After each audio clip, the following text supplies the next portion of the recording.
Hello साथियों, नमस्कार, जय हिंद। आप सभी का स्वागत है आपके अपने परिवार रोजगार विद अनुभव में। कि आखिर जो राज्य व्यवस्था की प्रकृति है वो कैसी होती है। अब प्रकृति का मतलब ये है कि या तो एकात्मक सरकार होगी, कैसी, या तो एकात्मक सरकार होगी,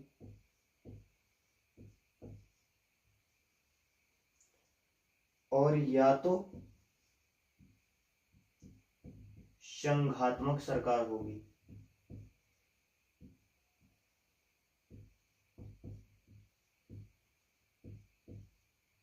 या तो संघात्मक सरकार होगी। अब सबसे पहले हम बात कर लेते हैं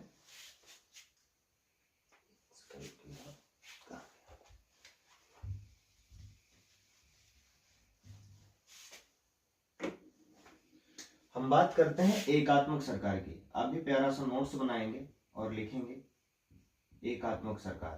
पहले हम नोट कर लेते हैं, फिर आपको सारी चीजें हम बहुत अच्छे तरीके से समझाने वाले हैं। अगर हम बात करें एकात्मक सरकार की, अच्छा एक चीज और भी है। हो सकता है कि आप लोगों को ये लगे कि इसका हमारे सिलेबस से कोई लेना देना नहीं है, आपको ये भी लग सकता है। लेकिन आपको बताएं, जब ये सारी चीजें आपको जो भी हम बताएंगे इनका बहुत काम आगे आने वाला है। अभी हम आपको पढ़ाएंगे, अभी ही परिसंघ आपको पढ़ाएंगे, और संघ प्लस संघ, इसका मतलब ये एक संघ होता है फेडरेशन और एक संघ होता है यूनियन।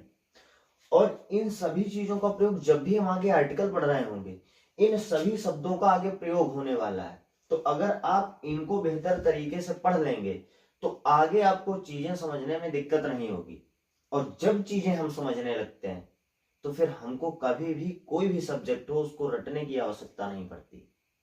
ठीक है, तो चलिए बात करते हैं कि एकात्मक सरकार क्या होती है। यहां पर सबसे पहला पॉइंट लिखेंगे कि यहां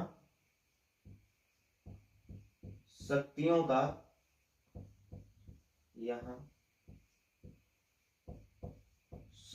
का केंद्रीयकरण होता है। केंद्रीकरण होता है।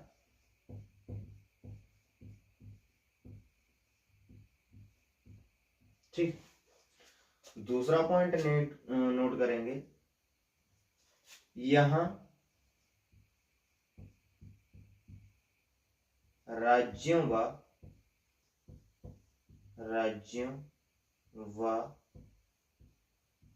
केंद्र के बीच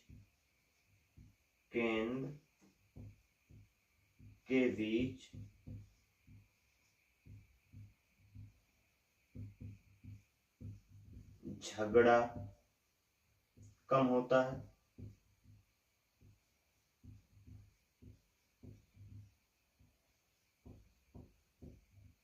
ठीक है, तीसरा पॉइंट नोट करेंगे, यहां समस्त शक्तियों का प्रयोग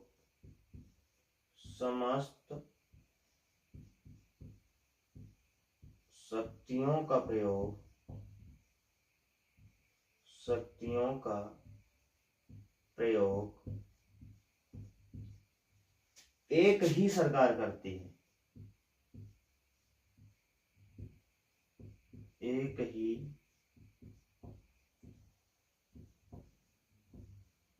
सरकार करती है। अभी आप नोट करें, अभी आपको एक एक पॉइंट हम समझाएंगे और उसके बाद ये आप खुद जज कर पाएंगे, ये तय कर पाएंगे कि आखिर भारत में किस प्रकार की सरकार है। ठीक है, अभी आपको एकात्मक सरकार पढ़ाते हैं सबसे पहले। और तीसरा पॉइंट हम नोट करेंगे कि ऐसे देशों की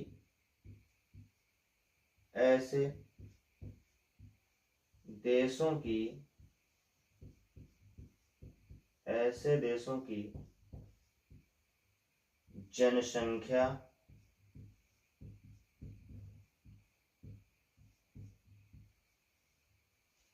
व क्षेत्रफल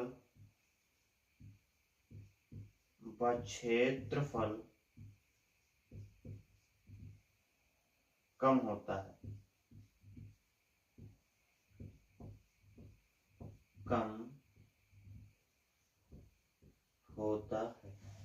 ठीक है। और एक पॉइंट लिखेंगे, यहाँ की सरकारें या कहें ये सरकारें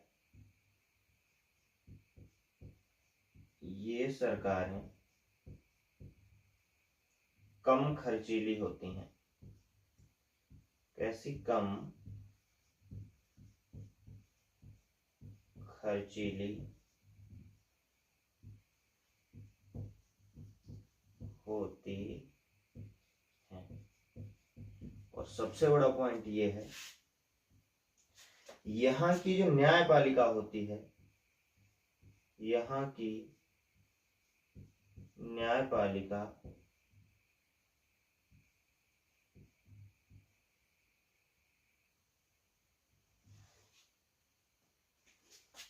विधायिका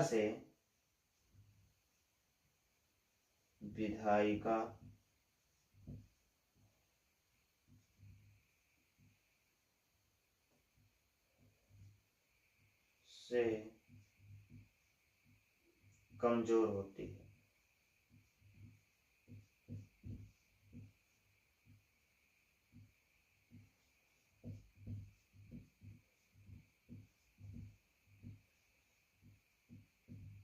ठीक, एक एक पॉइंट बड़े अच्छे से हम समझते हैं कि एकात्मक जो सरकार होती है, यहाँ शक्तियों का केंद्रीकरण होता है। यहाँ पर जो ये केंद्रीकरण का अर्थ है वो ये है कि जो केंद्र की सरकार होती है यहाँ पर, तो समस्त शक्तियां जो होती हैं वो यहाँ पर केंद्र सरकार के ही पास होती है। मतलब सरकार में जो भी नियम बनेगा, जो भी कानून बनेगा, जो भी विदेश नीति बनेगी, जो भी रक्षा के मामले के फैसले होंगे, जो भी किसानों से संबंधित सिंचाई के फैसले होंगे, मतलब समस्त जो भी शक्तियां होंगी वो केंद्र के पास होंगी। ठीक है। दूसरी चीज ये है कि यहाँ राज्यों व केंद्र के बीच झगड़ा कम होता है। इसका कारण भी है, अच्छा झगड़ेगा कौन? आपस में भाई भाई क्यों झगड़ते हैं? प्रॉपर्टी को लेकर के दो भाई क्यों झगड़ते हैं? क्योंकि दोनों के पास अधिकार होता है, उनका राइट होता है। अपनी पैतृक संपत्ति पर दोनों भाइयों का राइट है। लेकिन अगर किसी भाई को लगता है कि उनका राइट छीना जा रहा है, उनका कहीं पर शोषण किया जा रहा है, तो आपस में टकराव होता है। क्योंकि यहाँ पर जब सारी शक्तियां ही केंद्र के पास होती हैं, तो राज्य ये जो हैं ये झगड़ेंगे भी तो किस बेस पे?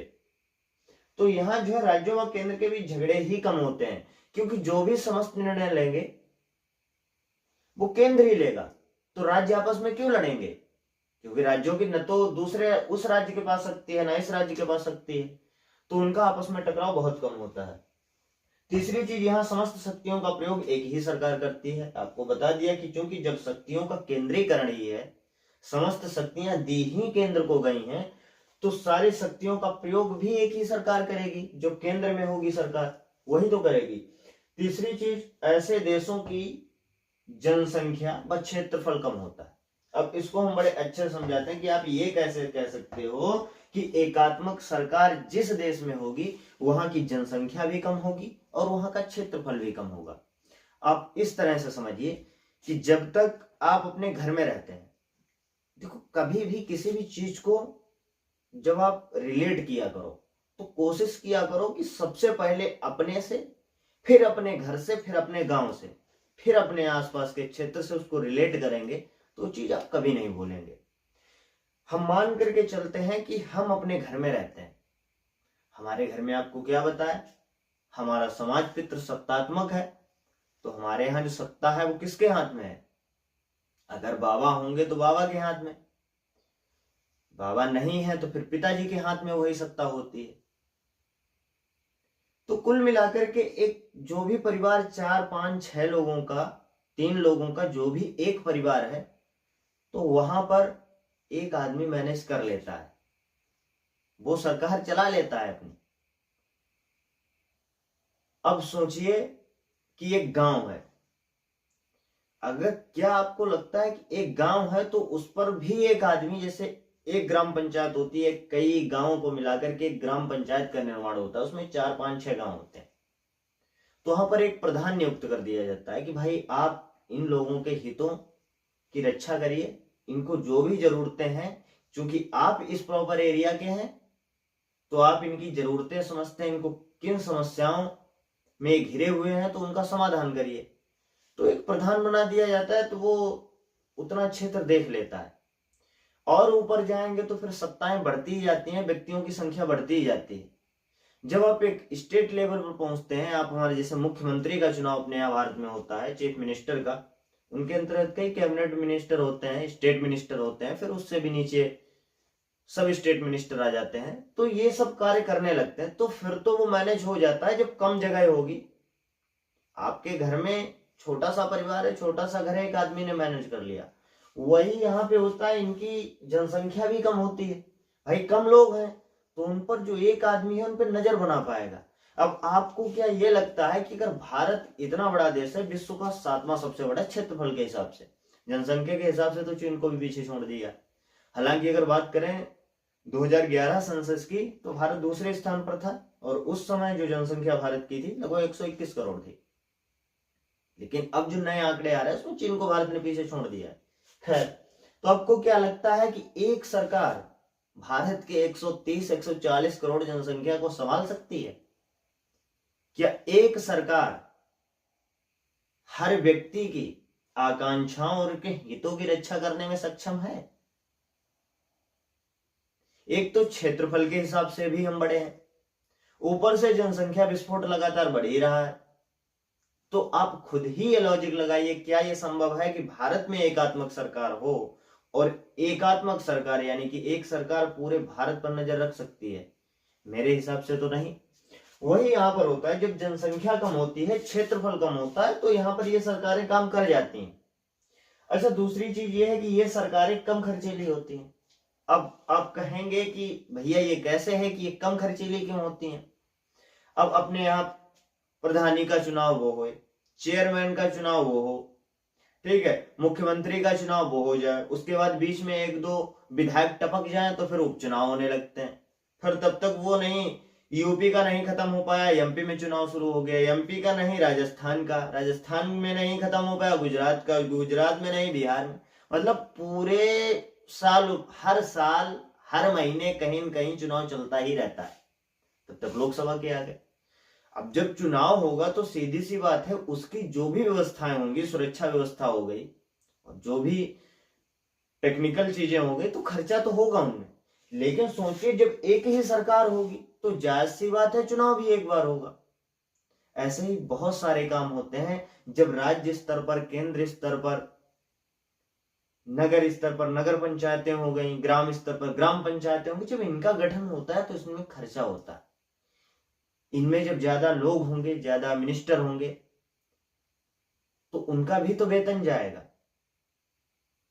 फिर इनके जो मिनिस्टर होंगे, जो इनके विधायक होंगे, ये यात्रा भी करेंगे, ये विदेश भी जाएंगे, तो उनका भी तो खर्चा कौन झेलेगा? भैया सरकार ही झेलेगी। तो वो यहां नहीं होता है, क्योंकि यहाँ एकात्मक सरकार होती है, चुनाव भी एक बार हो गया, वह झंझट खत्म हो गया, ठीक है, तो ये कम खर्चीली होती है। अच्छा, एक सबसे मोस्ट इंपॉर्टेंट चीज ये है कि न्यायपालिका विधायिका से कमजोर होती है, ये बात आप माइंड में डाल लीजिए। ये तो चीजें आपको समझाने के लिए हो गई, ठीक है, लेकिन ये कुछ चीजें हैं, न्यायपालिका विधायिका से कमजोर होती है। इसका मतलब क्या है? इसका मतलब ये है कि जो विधायिका होती है, यानी कि जो केंद्र सरकार, विधायिका कौन होती है? जो नियम कानून बनाएगी, वो यहाँ की न्यायपालिका से ज्यादा शक्तिशाली होती है। आपको उदाहरण दे, उदाहरण के लिए आप ईरान को रख लीजिए। ईरान में अगर न्यायपालिका ने किसी आदमी को कोई भी सजा अगर सुनाई है, लेकिन अगर वहां का जो हेड ऑफ स्टेट, और आप अभी आगे पढ़ेंगे कि स्टेट का मतलब क्या होता है, अपने यहाँ तो स्टेट चलो यूपी को मान लिया, लेकिन वैसे हेड ऑफ स्टेट का मतलब ये हो गया, किसी भी नेशन को भी स्टेट कह देते हैं, मतलब किसी भी राष्ट्र का जो प्रमुख होता है उसका फैसला यहाँ पर सर्वमान्य होता है, मुख्यतः यही होता ही है। एकात्मक सरकार में जो मुख्य होगा वो जो कह देगा वही बात मानी जाएगी। न्यायपालिका ने अपना फैसला सुना दिया, लेकिन अगर वहां के स्टेट ऑफ हेड ने कह दिया कि नहीं, ये नहीं होना चाहिए, इसको सभी आरोपों से बरी किया जाता है, तो फिर न्यायपालिका ये नहीं कह सकती है कि ये आप नहीं कर सकते। ठीक है, अब आप विचार करिए, क्या भारत में शक्तियों का केंद्रीकरण है? मतलब सिर्फ केंद्र सरकार के पास ही कानून बनाने का अधिकार है? तो आप कहेंगे नहीं, भारत में तो ऐसा कुछ भी नहीं है। फिर आप कहेंगे यहाँ राज्यों और केंद्र के बीच झगड़े कम होते हैं। भैया ऐसा नहीं है। अब देखना, पंजाब हरियाणा के बीच लड़ाई है, पंजाब दिल्ली के बीच हो गई लड़ाई, ये होता ही रहता है यहाँ। ठीक है, तो ये भी चीज फॉलो नहीं होती है। फिर तीसरी चीज, यहाँ समस्त शक्तियों का प्रयोग एक ही सरकार करती है? बिल्कुल नहीं, ऐसा नहीं है। अभी जब हम संघात्मक सरकार पढ़ेंगे तो फिर हम आपको बताएंगे कि शक्तियों का बंटवारा किस प्रकार से है। अभी तुरंत आपको पढ़ा रहे हैं। ऐसे देशों की जनसंख्या और क्षेत्रफल कम होता है। क्या भारत की जनसंख्या कम है? आप कहेंगे भैया नहीं। आप कहेंगे क्षेत्रफल कम है, कहेंगे भैया नहीं, विश्व का 7वां सबसे बड़ा देश है। तो ये भी चीज फॉलो नहीं होती। तीसरी चीज, अब आगे, ये सरकारें कम खर्चीली होती हैं। आप सोचिए, क्या भारत की सरकारें कम खर्चीली हैं? आपको बताएं, एक पॉइंट आप नोट करिएगा कि भारत में जो सत्र चलता है ना, संसद की बैठक जब चलती है, तो क्या आपको पता है संसद की कार्यवाही के दौरान, आप कहीं पर नोट कर लेंगे ऊपर साइड में, संसद की कार्यवाही जब चलती है तो इसमें जो 1 मिनट का खर्चा है, 1 मिनट का जो खर्चा है वो 2.5 लाख है। ये अप्रोक्स इतना खर्चा है। 1 मिनट का ये खर्चा है, ये एक दिन का भी खर्चा नहीं है ना, 1 महीने का। आम आदमी बेचारा पूरे साल में कहीं इतने की बचत कर पाता है? अब समझो, ये 1 मिनट का खर्चा है संसद का, उसमें भी ये क्या करते हैं, ये चेयर फेंकेंगे, ये कपड़े फाड़ेंगे, ये धक्का मुक्की करेंगे, कुल मिला के ये कार्यवाही होने ही नहीं देते हैं। मुद्दों से भटकाया जाता है। कोई भी कुछ भी काम जो होना चाहिए संसद में, आप ये मान के चलिए नहीं होता है। और 1 मिनट का खर्चा 2.5 लाख। कहेंगे ये कहां से होता है? इनकी वीआईपी खाने की व्यवस्था, इनकी वीवीआईपी सुरक्षा, सर्दियां हैं तो वहां हीटर की व्यवस्था, ब्लोअर चलते हैं, गर्म हवा आ रही है। गर्मियां हैं तो वीआईपी एसी की व्यवस्था। इनमें सब में लगभग 1 मिनट में 2.5 लाख का खर्चा है भारत की संसद की कार्यवाही का, जब भी संसद का सत्र चलता है। ठीक है, आगे बढ़ाएंगे कि सत्र, 2 सत्रों के बीच अधिकतम समय कितना हो सकता है। ठीक है, ये सारी चीजें आपको आगे बताएंगे, लेकिन अभी आप ये जो बैकग्राउंड है इसको तैयार करिए। ठीक है, तो यहाँ की सरकारें कम खर्चीली भी नहीं है। इसी से अंदाजा लगा लो, जब 1 मिनट का खर्चा ही 2.5 लाख है सिर्फ संसद की कार्यवाही का। अच्छा, न्यायपालिका विधायिका से कमजोर होती है? तो कहेंगे भैया ये भी नहीं। और ये हम आपको अभी थोड़ा सा समझा देते हैं। क्या भारत में संभव है? नहीं। भारत में ऐसा कोई भी कानून संसद बनाती है, मान लीजिए हमने यहां से सरकार को चुना, वो पूर्ण बहुमत में चली गई, तो आपको क्या लगता है कि भारत के अंदर वो सरकार जाकर के मनमानी कर पाएगी? क्या हमारे राइट्स का हनन कर पाएगी? नहीं। भारत के संविधान निर्माताओं ने भारत के संविधान को कुछ इस प्रकार से निर्मित किया है, ना तो हमारी न्यायपालिका ही तानाशाही कर सकती है कि पता लगा कोई भी कानून आ रहा है किसानों के हित में है, न्यायपालिका ने कह दिया नहीं ये कानून रद्द, तो रद्द, ये भी संभव नहीं है। या फिर हमारी संसद कोई ऐसा कानून ले आए जिसमें हमारे फंडामेंटल राइट्स कहें तो मौलिक अधिकारों का हनन हो रहा है, हमारे कुछ भी जीवन, कुल मिला के अगर वो संविधान के हिसाब से अगर वो अवैध है, तो उसको सुप्रीम कोर्ट को पावर दिया गया है कि वो उस नियम को अवैध करार दे सकता है। ठीक है, तो यहां पर न्यायपालिका जो है वो विधायिका से ऊपर ही है, नीचे नहीं है। ऐसा नहीं है कि न्यायपालिका ने किसी आदमी को सजा दी है और आकर के हमारा राष्ट्रपति या प्रधानमंत्री कह दे कि नहीं इसको आरोपों से बरी कर दो, नहीं। हालांकि कुछ मामलों में राष्ट्रपति और उपराज्यपाल को दंड को क्षमा करने की शक्ति दी गई है, जैसे राष्ट्रपति अगर किसी को फांसी हुई है तो उसके पास ये पावर है भारत के अंदर कि वो उस फांसी को उम्र कैद में बदल सकता है, लेकिन ऐसा नहीं कि उसको बिल्कुल बरी करवा दे। तो ऐसे कुछ मामले हैं, इनको हम अपवाद भी नहीं कह सकते हैं। अगर राष्ट्रपति को लगता है कि हाँ इस पर दया दिखानी चाहिए, जैसे याकूब मेमन को फांसी दी गई, तो ये बड़े शर्म की बात है हम लोगों के लिए। कभी किसी व्यक्ति के लिए, भारत में एक आम नागरिक के लिए जिसको न्याय मिलना हो, उसके लिए कभी किसी नेता ने पैरवी नहीं की। और जब याकूब मेमन 26/11 मुंबई जो धमाके हुए उसमें सैकड़ों लोग मारे गए, लगभग 600 कुछ का आंकड़ा था लोगों के मरने का। और आपको पता है कभी भी एग्जैक्ट डाटा पब्लिक किया ही नहीं जाता है, पब्लिश किया ही नहीं जाता है। उसका आरोपी था याकूब मेमन, पढ़ा लिखा था, इंजीनियर था। इसीलिए हम लोग कहते हैं कि जरूरी नहीं है कि शिक्षा आपको एक बहुत अच्छा व्यक्ति भी बना दे। और आपकी हमेशा कोशिश यही रहनी चाहिए कि किताबी ज्ञान भले ही आपके पास कम हो, लेकिन आप जिंदगी में अगर कुछ न बन सके तो कम से कम एक अच्छे इंसान अवश्य बनिए। हमेशा ये कोशिश करिए, ठीक है। तो याकूब मेमन के लिए कभी भी सुप्रीम कोर्ट को रात को नहीं खोला गया, लेकिन याकूब मेमन की फांसी रोकने के लिए हमारे राजनीतिक दलों ने रात के 12 बजे सुप्रीम कोर्ट खुलवा दिया। हालांकि वहां से राहत नहीं मिली। फिर उसके बाद राष्ट्रपति को रातों रात लेटर भेजा गया कि भैया इसकी फांसी रुकवा दो, इस पर दया दिखा दो। लेकिन हमारे राष्ट्रपति जी ने भी उस पर कोई दया नहीं दिखाई और दिखानी भी नहीं चाहिए। और मुझे लगता है कि अगर आप भी, और आप भी क्या, आप तो हिंदुस्तानी हैं ही, आपके हिसाब से भी याकूब मेमन की फांसी रोकने का कोई मतलब ही नहीं बनता है। एक आतंकवादी की सजा ही वही है कि 72 औरों के पास भेज दो। खैर जो भी है, लेकिन ये विडंबना है हम लोगों की कि राजनीतिक दल सिर्फ अपने वोट बैंक के चक्कर में कुछ भी कर सकते हैं। खैर आगे बढ़ते हैं और बात करते हैं हम अब संघात्मक सरकार की। ठीक है, इतना नोट कर ही लिया होगा।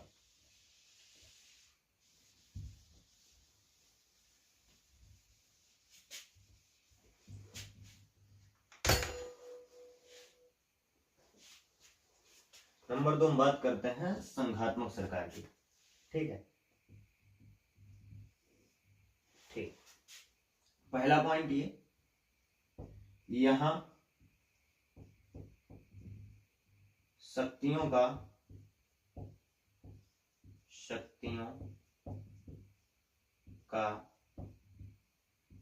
विकेंद्रीकरण होता है।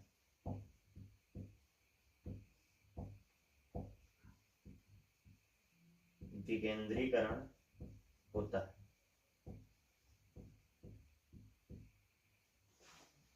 नंबर 2, यहां 2 स्तर पर सरकारें होती हैं। यहां 2 स्तर पर सरकारें होती हैं। किन 2 स्तर पर होती हैं? पहले तो होती है केंद्र स्तर पर, केंद्र स्तर पर, और दूसरी जो होगी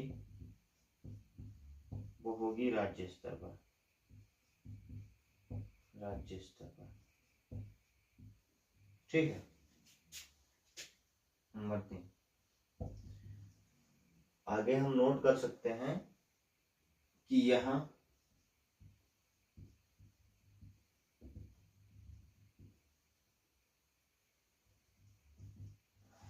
राज्य व केंद्र के मध्य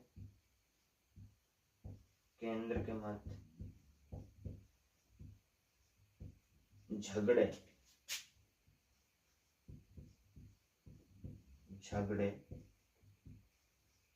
अधिक होते हैं, अधिक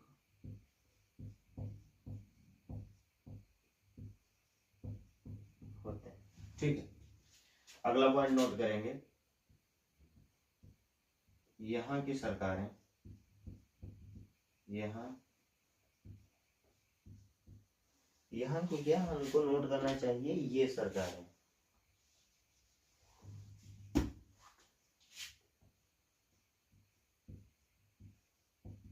ये सरकारें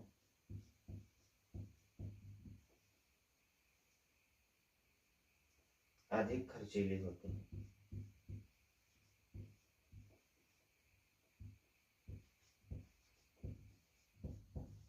अधिक खर्चीली होती हैं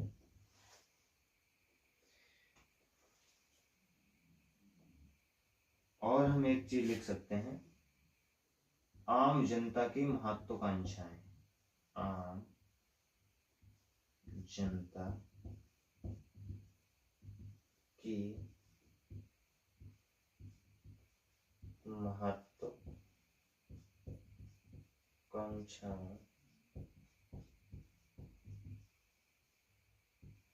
को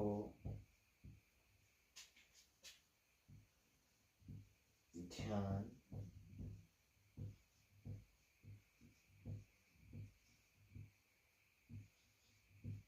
रखते हैं। और अंतिम पॉइंट देखेंगे, यहाँ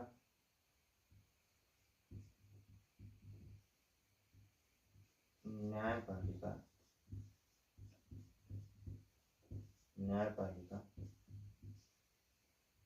विधायिका से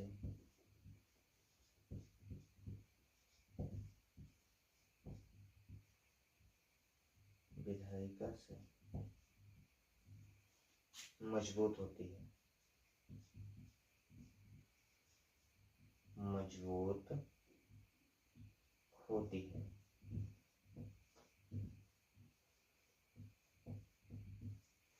ठीक है। अब चलिए इसको थोड़ा जल्दी से समझ लेते हैं। संघात्मक सरकार में क्या होता है कि यहाँ की शक्तियों का विकेंद्रीकरण होता है। विकेंद्रीकरण का मतलब ये होता है कि यहाँ जो शक्तियां होती हैं वो सिर्फ केंद्र सरकार के पास नहीं होती हैं, क्योंकि यहाँ पे क्या लिखा है दूसरा पॉइंट, यहाँ दो स्तर पर सरकारें होती है, केंद्र स्तर पर व राज्य स्तर पर। केंद्र स्तर पर जो सरकार होगी और राज्य स्तर पर जो सरकार होगी, तो दोनों में शक्तियों का बंटवारा होता है। कुछ विषय ऐसे होंगे जिन पर जो कानून बनाने का अधिकार होगा वो सिर्फ केंद्र सरकार के पास होगा, और कुछ विषय ऐसे होंगे जिन पर कानून बनाने का अधिकार सिर्फ राज्य के पास होगा। और एक और सूची होती है, केंद्र सूची में केंद्र, राज्य सूची में राज्य, और एक सूची होती है संपत्ति सूची, इंग्लिश में कहते हैं उसको कॉन्करेंट लिस्ट, ठीक है। उसमें ऐसे विषय रखे जाते हैं, अभी आपको ये सब पढ़ाएंगे, किसमें कितने विषय हैं, कौन कौन से विषय हैं मुख्यतः, वो सारी चीजें आपको बताएंगे। लेकिन अभी इतना समझिए कि जो कॉन्करेंट लिस्ट होती है, जो संपत्ति सूची होती है, उसमें ऐसे विषय होते हैं जिन पर केंद्र व राज्य दोनों को बनाने का अधिकार होता है। लेकिन मान लीजिए कि कोई एक ऐसा कानून बनाया जो राज्य ने भी बनाया उस विषय पर और केंद्र ने भी उस विषय पर कानून बनाया, और पता लगा कि दोनों के जो कानून है वो एक दूसरे के अपोजिट हैं, तो फिर ऐसी स्थिति में क्या होगा? ऐसी स्थिति में यह होता है कि केंद्र सरकार का बनाया गया जो कानून होता है वो मान्य होता है, और राज्य सरकार का बनाया हुआ कानून स्वतः ही निरस्त हो जाता है। फिर उसके बाद कुछ ऐसे भी विषय होते हैं जो न तो केंद्र सूची में होते हैं, न तो राज्य सूची में होते हैं, और न ही होते हैं समवर्ती सूची में, उनको कहते हैं अवशिष्ट विषय। तो भारत के संविधान में ऐसा वर्णन है कि अवशिष्ट विषयों पर जो कानून बनाने का अधिकार होगा वो केंद्र सरकार के पास होगा। तो इसी का अर्थ है कि यहाँ पर शक्तियों का विकेंद्रीकरण नहीं होता है। तीसरा, ये यहाँ राज्य व केंद्र के मध्य झगड़े, माफ कीजिएगा यहाँ पे एक गलत नोट हो गया है, यहाँ राज्यों के मध्य झगड़े अधिक होते हैं, आपस में झगड़े यहाँ चलते रहते हैं। ये आपने भी देखा होगा, ये इंडिया में बहुत ज्यादा होता है, किसी और देश के उदाहरण की आवश्यकता ही नहीं है। आगे बात करते हैं, यहाँ सरकारें अधिक खर्चीली होती हैं। वो मैंने आपको एकात्मक सरकार जब पढ़ा रहे थे तभी मैंने आपको समझा किस प्रकार से भारत में सरकारें हैं, और कहीं भी सरकारें इस स्तर की जब होंगी तो फिर वहां खर्चा होगा ही होगा, ठीक है। और यहाँ पर यह है कि आम जनता की महत्वाकांक्षाओं को ध्यान में रखा जाता है। और इन 2 पॉइंट को हम आपको एक साथ पढ़ाते हैं। आम जनता की महत्वाकांक्षाओं को ध्यान रखती हैं ये सरकारें, और दूसरा पॉइंट ये है कि यहाँ न्यायपालिका विधायिका से मजबूत होती है। यहाँ पे ये पॉइंट समझिएगा कि आम जनता की महत्वाकांक्षाओं को ध्यान रखती है, तो आप कहेंगे क्या एकात्मक सरकार नहीं रखती है?